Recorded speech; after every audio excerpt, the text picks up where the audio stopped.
Today, I'm going to show you how to make 4 easy tiki cocktails. Now, I planned on making 5, but I figured I myself would take it easy. Now, generally speaking, tiki cocktails can seem intimidating to the uninitiated, or even if you're into this, you might not be in the mood to acquire and make and drink something with 10 to 15 ingredients. But the misconception is that all tiki drinks are complicated, which they're not. So today's drinks will feature real recipes that have not been paired or dumbed down and all contain 5-ish ingredients or less. Now there is a book out there called Easy Tiki, which features many great tiki cocktails and riffs on those cocktails. Now I believe the book only shows cocktails with 6 or less ingredients. So this is a great resource if you want to find some pared down recipes. Many of the drinks in the book are new recipes or riffs on other versions of drinks, but some of them call for special syrups or ingredients, so the ease is going to be subjective. Now, I would argue that the drinks that I'm going to share today are all ingredients that you should have or should get if you want to be making tiki or tropical cocktails. And there's nothing today that is too complicated. But as a little nod to the Easy Tiki book, we will feature one of the recipes from that book today. Now, a couple years ago now, I shared a video that I called 5 Tiki Cocktails for Beginners. And in that, I made a zombie, a Mai Tai, and a few others. And that was really about paring down the ingredients and using only a couple of rums, and not so much about the ease. But regardless of that video, today's video has 4 different drinks. So we will begin with one of my all-time favorite cocktails, which is the Demerara Dry Float. And the original recipe is from Don the Beachcomber. The only problem is that it contains 6 ingredients, including the divisive maraschino liqueur, but the version from the Mai Tai in Fort Lauderdale, Florida is a simpler version, and we actually don't know the real recipe to this as created by Mariano Liquidini, but we do have a very well-resourced recreation, a tribute recipe from Jim Hayward at atomicgrog.com, which we will make. And every time I do one of these Mai Tai Atomic Grog drinks and say the word tribute, I can't help but think of the greatest song in the world. Now, whether you make the Don the Beachcomber version or the one I'm about to share, both drinks call for an ice shell to serve the drink in. And there is nothing easy about ice shells, so we'll skip that. Negative points for the presentation from us, but it'll still taste great.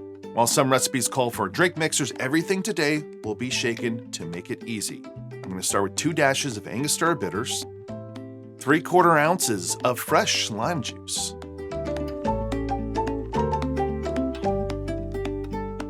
3/4 ounces of a passion fruit syrup, and 1.5 ounces of a lightly aged Jamaican rum. I'm using Appleton Signature here.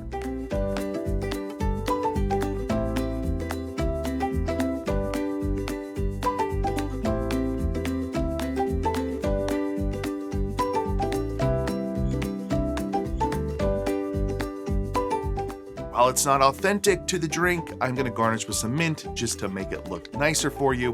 And then we can't forget, to the side over here, we're going to pour ourselves 1 ounce of a Demerara rum using Hamilton 86.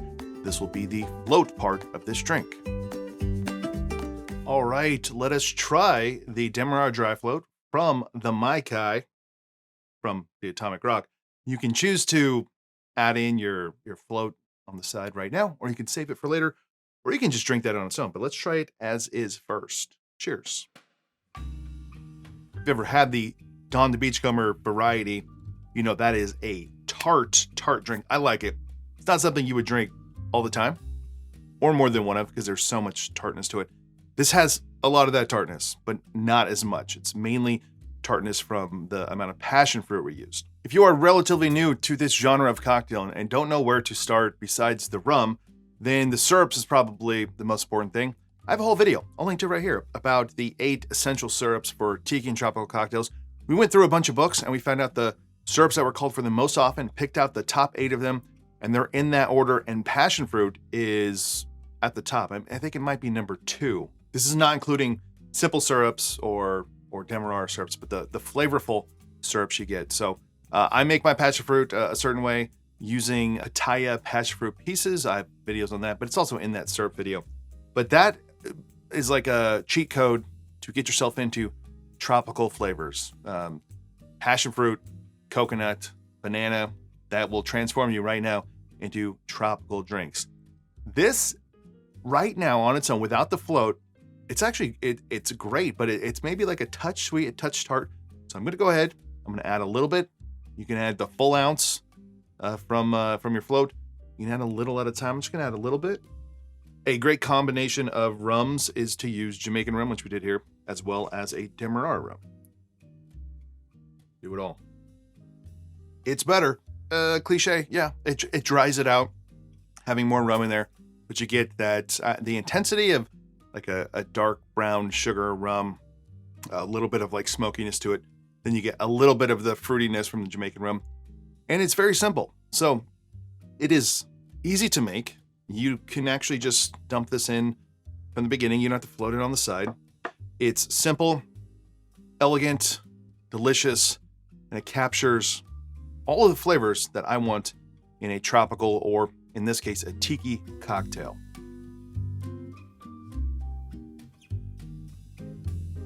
One of the very first ever frozen blender cocktails was the Missionary's Downfall from Don the Beachcomber. But blenders are not really easy, especially if you're just trying to make one drink. And there happens to be a shaken Missionary's Downfall by Jelani Johnson, which he created while at the Clover Club in Brooklyn. This recipe comes from the Easy Tiki book and contains 5 ingredients and then mint. So technically 6, but I don't count the mint.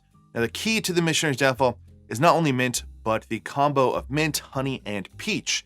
And that means you need some type of peach liqueur. I like the Rothman and Winter brand, and while this might seem specialty, it kind of is, and I'm going to use this today.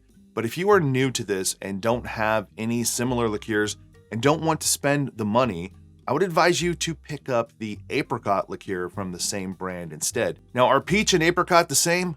No, but they are similar enough in a cocktail to get something that's very close if you don't want to spend the money on both bottles. And you will find that in older historic cocktails that apricot comes up more often than peach. So let's make this thing. We are going to start with 3/4 ounces of fresh lime juice,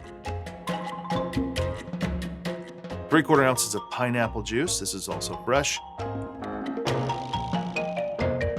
1/2 ounce of a honey syrup. That's 1 part honey to 1 part water. 1/2 ounce of a peach liqueur. And then 2 ounces of a light rum. I'm using Plantaray 3 stars. And then let's not forget, we are going to drop about 10 mint leaves into our tin.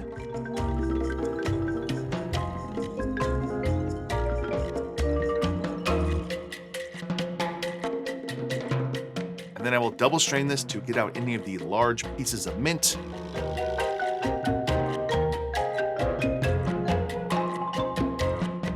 And garnish with a little bit of mint.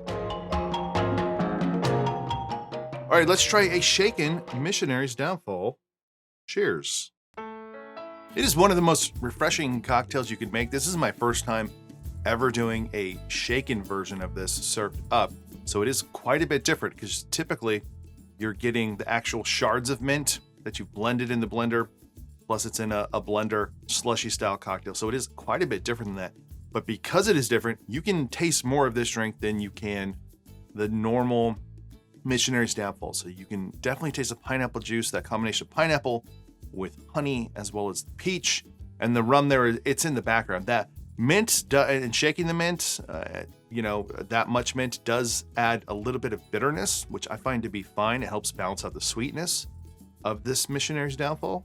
And I think this would be equally as delicious. Maybe some of you would like this more if you use an apricot liqueur. So I'm not trying to tell you not to get peach. I just know from a lot of historic cocktails and a lot of other tropical cocktails, like for instance, Trade Winds, it calls for an apricot liqueur. You're just going to find that come up more often than peach, and peach is a little more rare.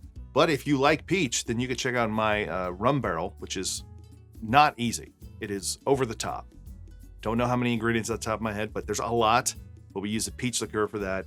The apricot, though, is called for in other rum barrel recipes. But this is absolutely delicious. And while I said the Demerara Dry Float was elegant, which I think it is, this just is much more elegant to me. Serve it in a coupe, serve it in whatever glass you like. I believe this is some type of vintage sherbet glass, but I don't know. But just the look of it alone, I just love it. You get that beautiful color from the pineapple juice and the green that's coming from the mint, and then you still get a little bit of that foam on the top.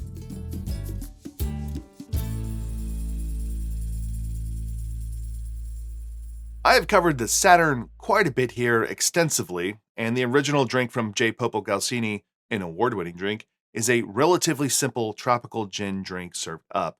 For today's version, I'm making Garrett Richards' version of the Saturn, which is pretty much the same except the ratios are slightly different. We will serve this on ice.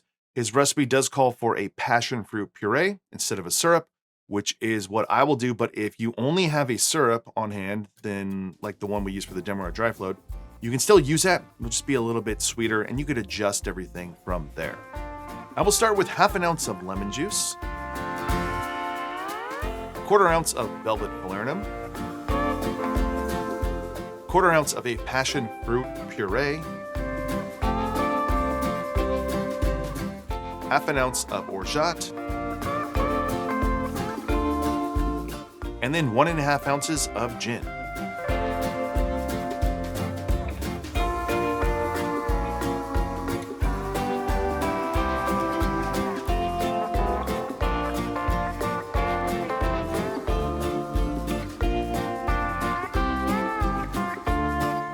The garnish here is a cherry with a ring of lime around it.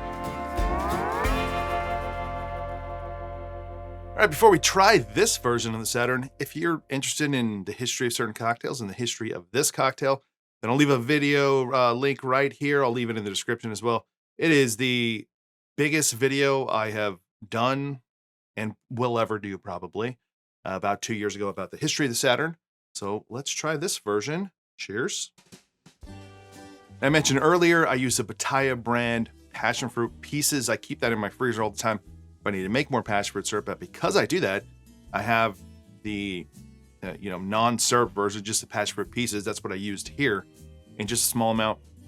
It has passion fruit flavor, I think, first and foremost, but it's not as intense as the Demerara Dry Float. Just that the element of gin in here just completely takes it in a different direction.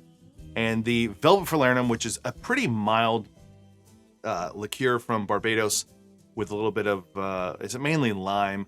There's other things in there, maybe some spices as well as almond.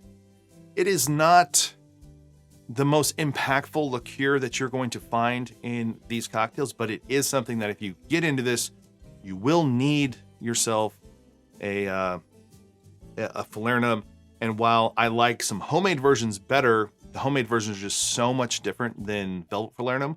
And most of the recipes you see that are shared by bars or in books are calling for velvet falernum. Pretty cheap, pretty affordable, and something that should last you a long time as well. But the Saturn is delicious. It is fruity.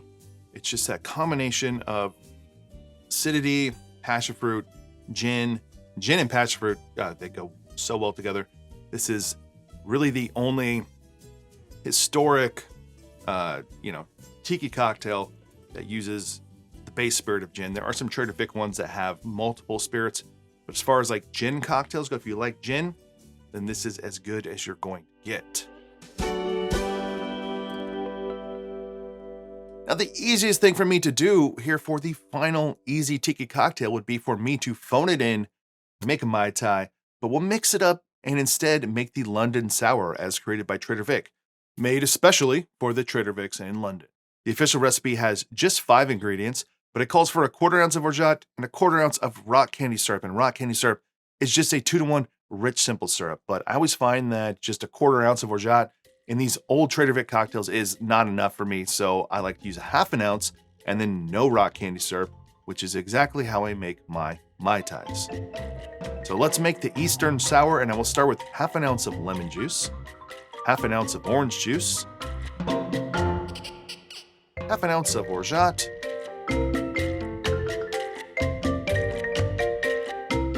and then 2 ounces of scotch. I'm using Monkey Shoulder.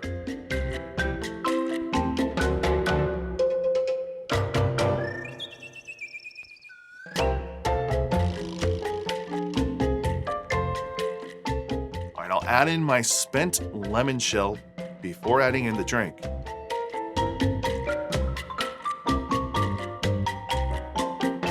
Next, I will garnish with some mint and an orange wedge on the side of the glass, which I will add the Stars and Stripes and the Union Jack to.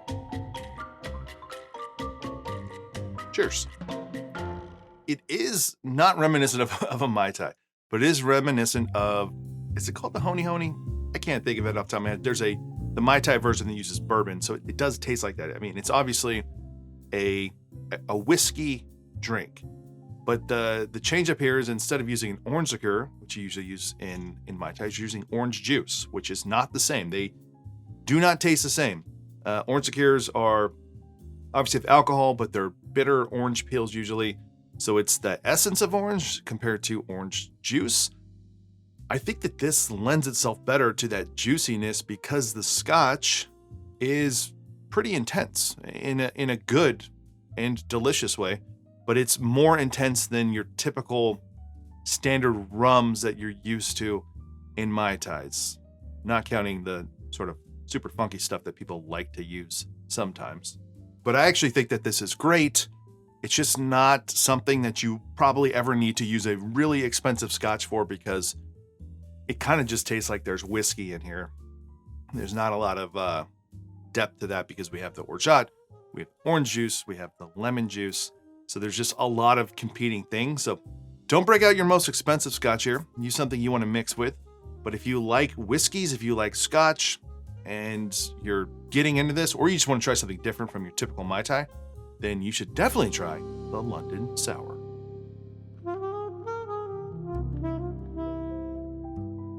So there you go, everybody. Easy tiki cocktails, 4 of them. And yes, easy is subjective, but objectively, it doesn't really get easier than this when you're talking about real tiki cocktails, not talking about tropical cocktails.